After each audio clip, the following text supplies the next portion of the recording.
joining us from occupied Jerusalem is Dr. Munir Nuseibah, international law professor. Welcome to Qnews, sir. Now, Dr. Nuseibah, UN aid chief Tom Fletcher used the term genocide to describe conditions in Gaza. How legally significant is this shift? And could it pave the way for stronger legal action at the ICC or the ICJ?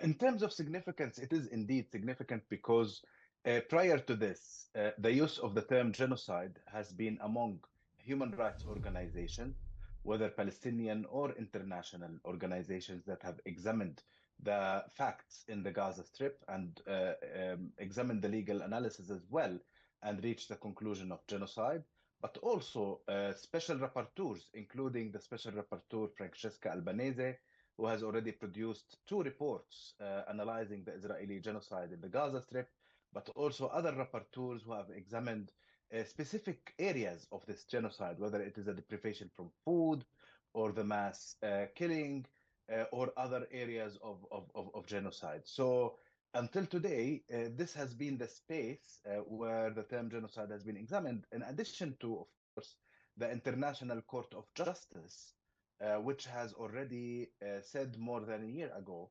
that the facts and the Israeli action in the Gaza Strip is a plausible genocide. Now, this has moved the use of the genocide language, which is the appropriate way to describe what is happening in Gaza, into the institutions of the United Nations.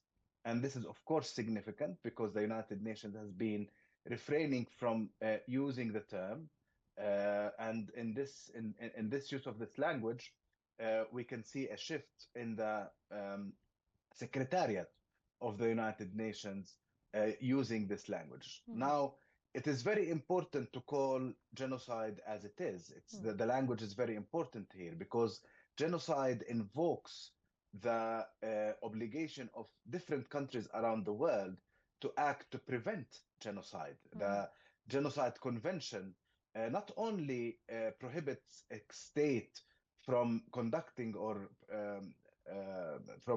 genocide, but also it provides for an obligation for other countries around the world to act to prevent genocide from happening. And this is exactly what the significance of this step. By invoking this term, the United Nations is now reminding the members of the United Nations, which is the international community, every country around the world, of their responsibility to act to stop this genocide. And of course, while the genocide is happening in many different ways and using different methods, whether bombing and killing or other methods, but the deprivation of food and water and electricity, the destruction of hospitals, the deprivation of medicine by Israel is the most significant, and it's affecting every individual living currently in the Gaza Strip. So it is very significant. It reminds us all of the responsibilities for each and every state in the world to act in order to prevent this genocide. Yes. Sir, now Israel's new NGO registration rules effectively criminalize humanitarian work by conditioning aid on political loyalty.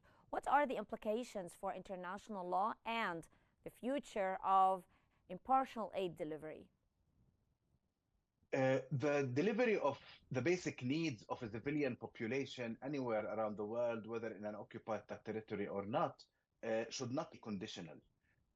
Especially in a situation like Gaza Strip, where Israel has already starved the population of the Gaza Strip. Every human rights expert in the world, as well as most countries around the world, have shown that Israel cannot use starvation as a method of war, but also cannot use aid as also a method in order to bring about political as well as demographic objectives.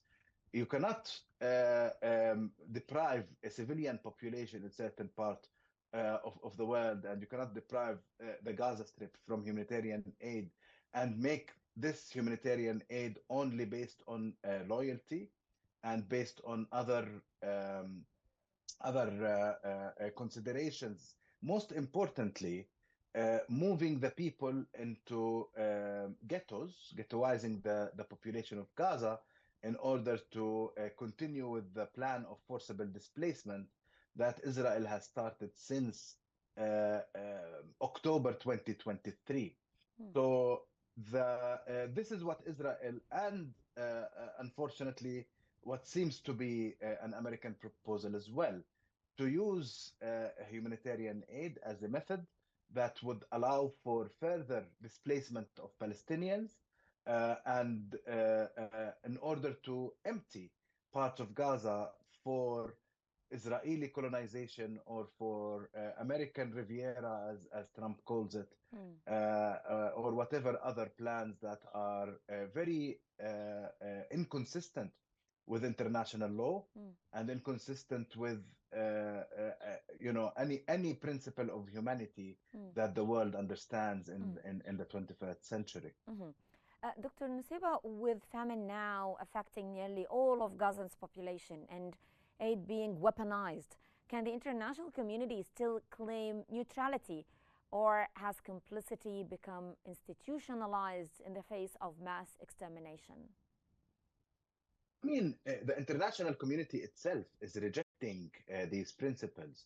It's only Israel and the United States that are advocating for weaponizing humanitarian aid against the Palestinian people. However, the rest of the international community, whether represented in the United Nations or represented in other international forums like the General Assembly, like even the Security Council, but also regional organizations like the Organization of Islamic Cooperation, the Arab League, the African Union, have all said their word. Humanitarian aid cannot be used as a weapon against the people. Humanitarian aid must enter unconditionally and must be accessible to each and every individual in the Gaza Strip, regardless of where they are living, north and south. It cannot be weaponized to achieve Israel's war goals. But this is what Israel wants, and this is what the United States wants, and both of them are working on goals and objectives that are inconsistent with international law and humanity, but nobody agrees with them. Well, as evacuation orders target medical facilities and civilian shelters even, how do these actions align or conflict with the principles of distinction and proportionality under IHL? I mean, distinction here is what is really relevant, even more than proportionality.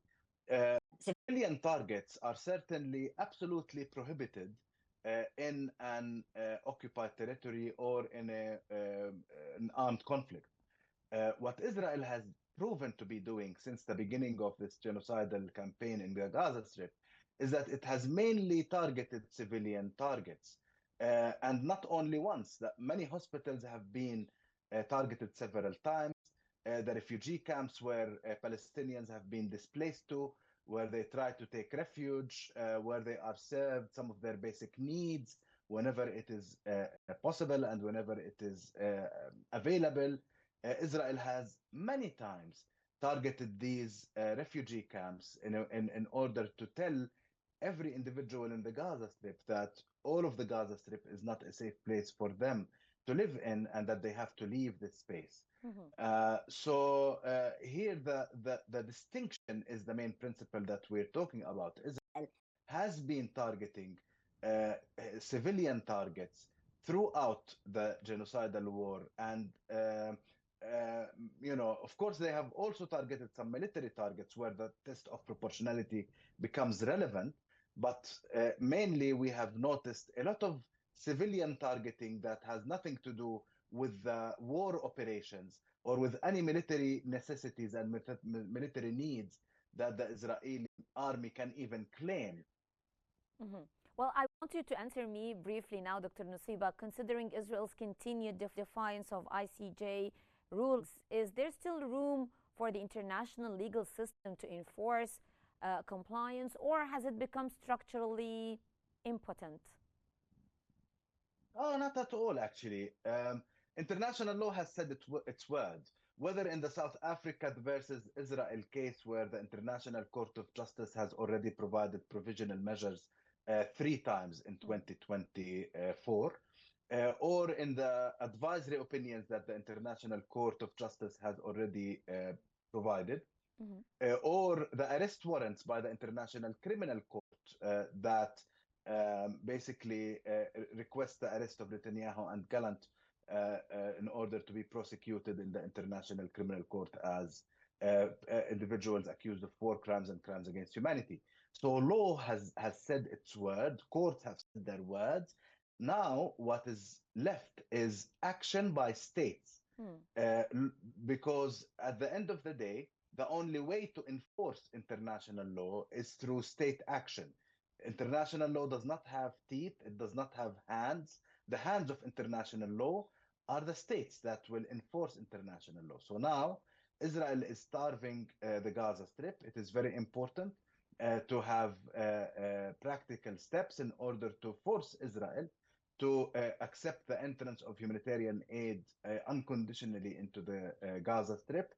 At the same time, Israel is rejecting every other aspect of, order of the International Court of Justice or International Criminal Court, and it is only in the hands of different states around the world. And this doesn't have to be a specific state. It doesn't have to be the United States. It doesn't even have to be the Security Council. Individual states, as well as states that decide together to work together, can also take action in order to bring about the enforcement of international law. So it doesn't even have to be, any specific individual state. And we have seen, for example, the rise of the Hague Group, which comprises of a number of organizations, states in Africa and in Asia who Mhm. decided that they will work together in Mhm. order to advance the enforcement of Yes. international law Yes. Israel. Yes. And of course, the Arab League and the Organization of Islamic Cooperation have also discussed this issue Yes. before, Mhm. and I'm sure that they will come up with modalities in order to enforce international Yes. law. It's their responsibility. Yes. Well, that was Dr. Munir Nuseibah, international law professor. Thank you so much for your valuable and special insights.